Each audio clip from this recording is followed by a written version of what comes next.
मरना पसंद है हमें।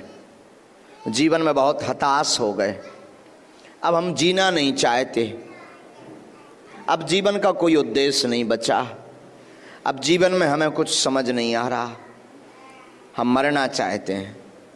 ऐसा बहुत लोग कहते हैं, क्वेश्चन करते हैं। क्या आपको लगता है कि आप मरना चाह रहे हैं? क्या आपको लगता है आपके रास्ते बंद हो गए? क्या आपको लगता है कि अब हमारा कोई नहीं है?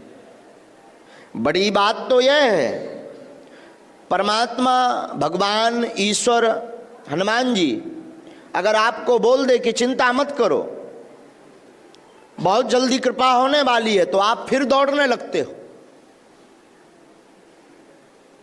अभी आप हारे नहीं हो। एक हमारे मित्र हैं, बहुत अच्छे, मुंबई में रहते हैं, बहुत प्यारे हैं, बिजनेसमैन हैं। कभी कभी उनसे हमारी चर्चा होती है तो वो एक बात बहुत अच्छी बोलते हैं।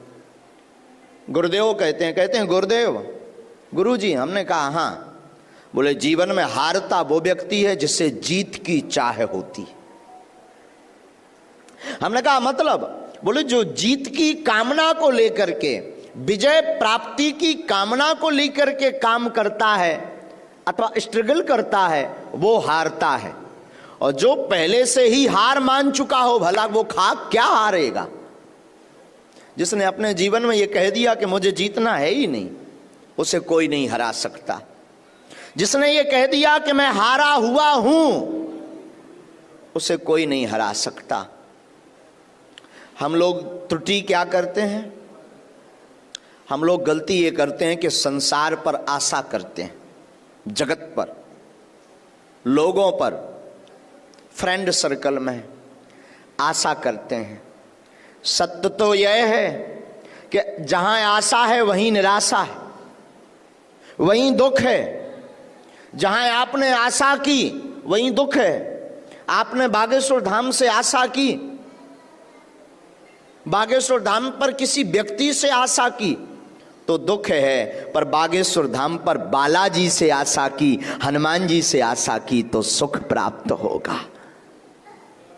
ये दुख से बचने का उपाय है। आशा एक राम जी से, बाकी आशा छोड़ दे। नाता एक राम जी का, दूजा नाता तोड़ दे। आशा अगर जीवन में रखनी है तो केवल राम जी से रखो, भगवान से रखो। तो बहुत लोगों का प्रश्न है, महाराज दुखी रहते हैं, क्या उपाय? बढ़िया उपाय तो यही है कि सुखी होने के लिए मत घूमो, प्रसन्न होने के लिए मत घूमो। सबसे बढ़िया उपाय यह है, उत्तम उपाय यह है कि आप हमेशा ये विचार करो, हमें जो भी अपने जीवन में मिल रहा ईश्वर की कृपा से मिल रहा, और ईश्वर की कृपा का प्रसाद मानते हुए अगर पाएंगे, दुख को सुख को लेंगे, तो आप कभी दुखी नहीं रह सकते। दुख से बचने का यही उपाय है। आप लोग सोचो कि महाराज शायद कोई मंत्र बताएंगे दुख से बचने का। मंत्र तो दे देंगे, उपाय भी दे देंगे, टोटका भी दे देंगे, पर आप उसे संभाल नहीं पाओगे।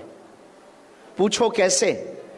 हमने उपाय बता दिया, आप मंत्र का जाप करो, समस्या का समाधान होगा। तो आप एक समस्या का समाधान तो कर लोगे, पर 3 खड़ी कर लोगे। जैसे उदाहरण, आपकी समस्या है मकान, मकान नहीं बन रहा, आप बड़े दुखी हैं।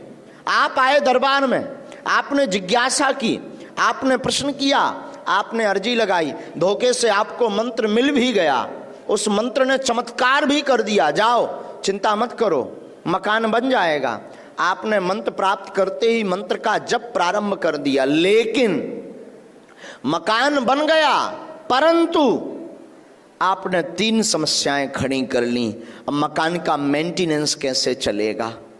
मकान में एसी कैसे लगेगी? मकान के बाहर बड़ी बड़ी महंगी महंगी कारें कैसे आ पाएंगी? ये 3 समस्याएं आपने खड़ी कर ली। धोखे से वो मंत्र आपने और प्रयोग किया, आपका बिजनेस चलने लगा, मकान का में एसी भी लग गया, मकान के बाहर बड़ी बड़ी महंगी महंगी कारें भी खड़ी हो गई, लेकिन तब तक बींडनी नहीं आई, ब्याह नहीं हुआ, शादी नहीं हो रही। तब और परेशान, तब और झंझट में फंसे। फिर एक और टेंशन आ गई, अब शादी हो जानी चाहिए। शायद शादी भी हो गई तो फिर बच्चे, अब बच्चे नहीं हो रहे, अधूरे कच्चे क्या करेंगे? तो फिर एक और टेंशन। तो प्रतिदिन आपकी समस्या चलती रहेगी, दुख आपका अनवरत चलता रहेगा। अगर आप चाहते हो कि हम कभी दुखी ना रहें, अगर आप चाहते हो कि हम कभी निराश ना रहें, अगर आप चाहते हो कि हम सदैव मुस्कुराते रहें, अगर आप चाहते हो कि हमारे जीवन में प्रसन्नता रहे, अगर आप चाहते हो कि हमारे जीवन में समृद्धता रहे, अगर आप चाहते हो कि हमारे जीवन में वैभव रहे, अगर आप चाहते हो कि हमारे जीवन में कीर्ति हो, अगर आप चाहते हो कि हमारे जीवन में यश हो, अगर आप चाहते हो कि हमारे जीवन में आनंद हो, अगर आप चाहते हो कि हमारे जीवन में सच्चा सुख हो, अगर आप चाहते हो कि हमें मोक्ष निर्वाण की प्राप्ति हो, अगर आप चाहते हो कि हमें ईश्वर का साक्षात्कार हो, तो किसी गुरु के चरणों को पकड़ना सीख जाओ, किसी महापुरुष के चरणों को पकड़ना प्रारंभ करो, किसी संत सिद्ध पुरुष के चरणों को पकड़ना प्रारंभ करो। आपके जीवन की अलाय, आपके जीवन की बाधा, आपके जीवन की ललकता, आपके जीवन की जिज्ञासा, आपके जीवन के प्रश्न, आपके जीवन के परेशानियां वो महापुरुष खींच लेगा। शायद कल रात को हम एक बात बता रहे थे, एक शब्द है, बहुप्रचलित शब्द, जिसका नाम है छत्र और छाया। सुना है? छत्र छाया। सब लोग कहते हैं ना, भगवान की छत्र छाया बनी रहे, गुरुजी की मेहर बनी रहे, बालाजी की छत्र छाया बनी रहे, संतों की छत्र छाया बनी रहे, ऐसा बोलते हैं ना। ये शब्द का अर्थ है जानते हैं? छत्र माने होता छाता, अंग्रेजी में जैसे कहते हैं अम्ब्रेला, छाता। छाता क्या करता है? बारिश होती है तो छाता बारिश को अपने ऊपर ओढ़ लेता, बारिश की बूंदों को आपके सिर पर, शरीर पर नहीं आने देता। उसी प्रकार आपके जीवन में किसी गुरु, किसी संत, किसी महापुरुष का छत्र बरद हस्त अगर हो जाए तो संकटों की बारिश आपके जीवन में कुछ नहीं बिगाड़ सकती, कष्ट आपका कुछ भी नहीं बिगाड़ सकते, पीड़ा आपका कुछ भी नहीं बिगाड़ सकती, रोग आपका कुछ भी नहीं बिगाड़ सकते, परेशानी आपका कुछ भी नहीं बिगाड़ सकती। लेकिन ध्यान रखना, एक ही साध हैं सब सध हैं, सब साध हैं सब जाएं। एक बात ध्यान रखना, बार बार अगर आप इष्ट को बदलोगे, बार बार अगर आप गुरु को बदलोगे, बार बार अगर आप परमात्मा को, ईश्वर को बदलोगे, कभी राम की पूजा, कभी श्याम की पूजा, कभी शिव की पूजा, कभी दुर्गा की पूजा, कभी देव की पूजा, तो कभी इंसान के भगवान की पूजा, आप बार बार बदलोगे तो घाटा खाओगे। गुरु, इष्ट और माता पिता एक होने चाहिए। माता पिता बदले नहीं जाते, वो तो एक ही होते हैं। उसी प्रकार गुरु बदले नहीं जाते, वो एक ही होते हैं। उसी प्रकार इष्ट को बदला नहीं जाता, वो तो एक ही होते हैं। सम्मान सबका करो, सम्मान सबका करो। तो छत्र छाया जीवन में किसी महापुरुष की बहुत जरूरी है। यही सूत्र है दुख से बचने का, यही सूत्र है कष्टों से बचने का। दुख से बचने का सूत्र यही है कि आप जीवन में आशा रखो तो केवल भगवान से रखो, ईश्वर से रखो, राम जी से रखो, हनुमान जी से रखो। बाकी जगत में किसी से आशा मत रखो। संसार में आशा रखोगे तो घाटा ही घाटा खाओगे, और घाटा तो कुछ लोग समझने में भी खाते हैं। एक बार एक व्यक्ति हमें मिला तो बोला, गुरुजी हम 35 वर्ष से गीता का उपदेश सुन रहे हैं।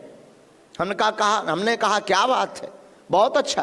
बोले गुरुजी 35 साल से गीता की बात सुन रहे हैं, एक एक बात। हमने कहा वाह बहुत अच्छा। उसने तो हद कर दी। बोले महाराज मैं 35 वर्ष से गीता की उंगलियों के इशारे पर चल रहा हूं। हमने कहा ओ हो, हमें लगा शायद ये श्रीमद् भगवत गीता की बात कर रहा। हमने कहा भाई साहब हद ये बात है कि तुम सुधरे क्यों नहीं हो? जब 35 साल से गीता का उपदेश सुन रहे, 35 साल से गीता पर चल रहे, फिर भी सुधरे क्यों नहीं? तो धीरे से कहता है दरअसल गुरुजी गीता मेरी घरवाली का नाम है,